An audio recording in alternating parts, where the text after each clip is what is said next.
আপনি কি কোষ্ঠকাঠিন্যে ভুগছেন? অনেক ঔষধ খেয়েও ফল পাচ্ছেন না?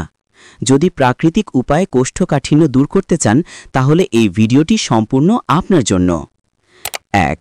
লেবু ও মধু পানি। সকালে খালি পেটে কুসুম গরম পানিতে লেবু ও মধু মিশিয়ে পান করুন। এটি পেট পরিষ্কার করে, হজম শক্তি বাড়ায় এবং কোষ্ঠকাঠিন্য দ্রুত কমায়। 2. ইসবগুলের ভুসি খান। রাতে ঘুমানোর আগে 1 গ্লাস পানিতে ভেজানো ইসবগুলের ভুসি খান। এটি খুব দ্রুত আরাম দিতে সাহায্য করে। 3. আঁশযুক্ত খাবার খান, যেমন পেঁপে, কলা, পালং শাক, ঢেঁড়স, ছোলা ইত্যাদি।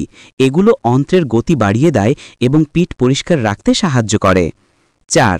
প্রতিদিন 20 থেকে 30 মিনিট হাঁটুন। এতে হজম শক্তি বাড়ে এবং পেটের মুভমেন্ট ঠিক থাকে। 5. সবচেয়ে কার্যকর দিনে পর্যাপ্ত পানি পান করুন। ভিডিওটি ভালো লাগলে লাইক, শেয়ার ও কমেন্ট করতে ভুলবেন না।